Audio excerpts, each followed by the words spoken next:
right?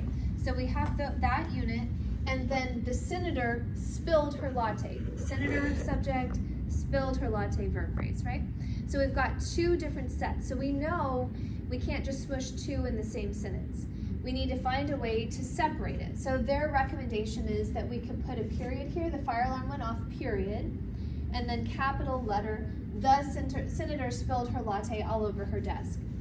The other thing that we could do is use a semicolon.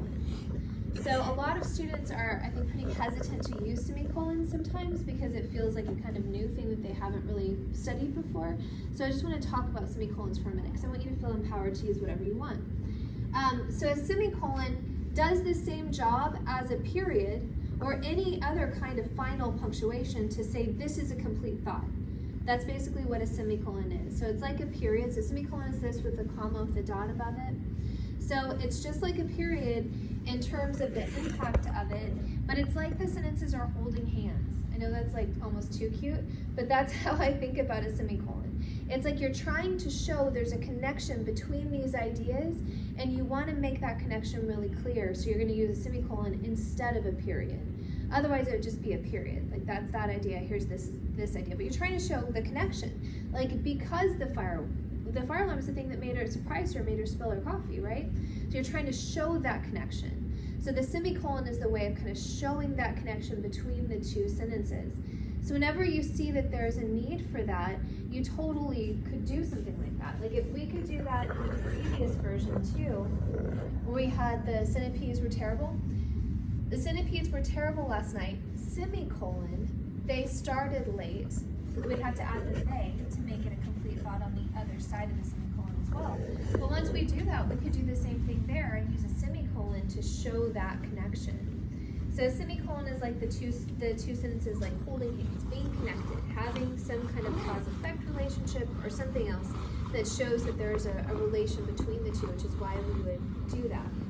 All right, so we looked at sentence fragments, and then we looked at fused sentences, which is the same as a run-on sentence. And now here we're looking at mixed construction sentences. So mixed construction, it's a sentence that goes in one direction and it veers in a different one. And there's no real like warning that's about to happen or anything. And so the reader's just like, wait, what? And like it just doesn't make sense. And it's a problem for the reader. This is probably the most confusing error for a reader. So an example would be like nutritionists disagree about the riskiness of eating raw eggs and also more healthful compared with cooked ones. You can hear that, right? You can hear it's just like a record scratching. It's like, this goes in, like, I understand the nutritionists disagree about this. But now you've said and so I believe you're also going to say they disagree about something else. But you're not saying that. Instead, you're talking about the healthfulness of something, and I'm really confused, right? So a lot of professors right here would be just like, they wouldn't write mixed construction. It'd be very rare for a professor to spend enough time to try to identify. Most of your English professors, if they're good, hopefully they're doing this, where they will give you that information. But a lot of times people will just be like, I don't know what you're doing. It doesn't make sense. Moving on, this is not going well, right? And they start deducting grades. So that's why you have to read with a kind of ear for that, to hear where the sentence has gone in two different directions. So how do we fix that? So there are a couple of different suggestions that they give us here. Nutritionists disagree about the riskiness of reading, sorry, I need to drink water and not spill it all over myself.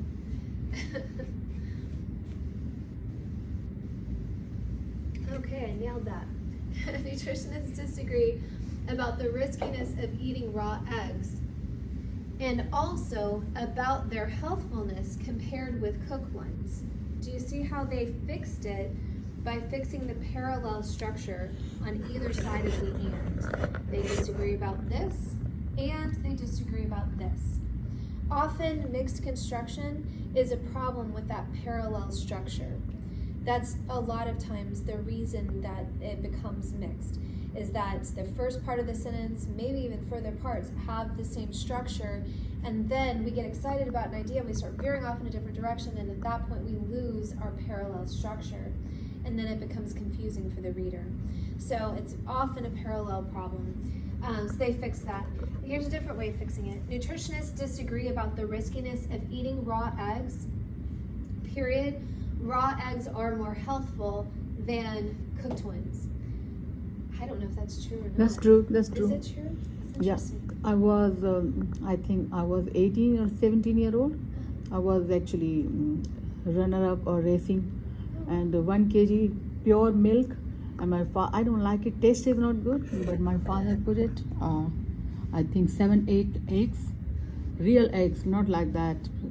Nowadays, putting injection of the. It was village. Okay, they put 7-8 eggs, and he did like that. Yeah. Mash it with the milk, and I drink so many years, and I'm still very healthy. Yeah. So the girls of my time, my age, they become tired. I got a good stamina. Interesting. So it's really healthy actually. Okay. It's healthy for skin also. Interesting. Many people got, the what is called? Wrinkles. Yeah. That remove wrinkles too. Interesting. Yeah. Thank you. But you should drink at least minimum 1 egg with the milk. Okay. Like that. Thank you. I appreciate that. Yeah. I know I grew up with these, my dad loved all these like boxing movies from the 80s. And those guys, like that's how those movies like always start, is the guys are like chugging raw eggs at the beginning of the, I don't know if you've seen these like 80s. I'm doing to my daughter. She's 1 year old now. Hey, okay. Because when you start from childhood, they will not having an attitude for the, they are not so much picky. Whatever you give, they will accept it. So what I learned from my childhood. That's good. That's good. Thank you for that. Yeah. So interesting. Yeah. So the key for a lot of mixed construction. So if you hear an error in your paper as you're reading it, and you're like, how do I know what the problem is? A lot of times it's a problem with mixed construction in terms of the parallel structure. So especially if you have or you have commas separating things in a list, start there. That's often the way to fix it. But the easiest way is to just identify, okay, where's the subject and verb? Where's another subject and verb? Look at what's going on with those, okay? That's the good way of kind of figuring out, is a sentence fragment, is a fused sentence, what is it that's going on here? So mixed construction is probably your most technical problem that you might run into, but again, it usually boils down to just having the right parallel structure where all the pieces on either side of an and line up, and that's usually the fix. So, okay, what we were doing here is thinking about how to focus in, as just like we did with the revision, but doing it with the editing. So we talked about reading backwards as a way to kind of disrupt the way our brain will fill in gaps of like missing words or ignore repeated words or kind of ignore problems that may be there because we just kind of fix it in our head as we read. Oh, that was one I should have written up here. Reading aloud. I don't know where my marker is, but pretend that I'm writing. Reading out loud on the board. That's an additional thing that you can do, and particularly if you do both at the same time.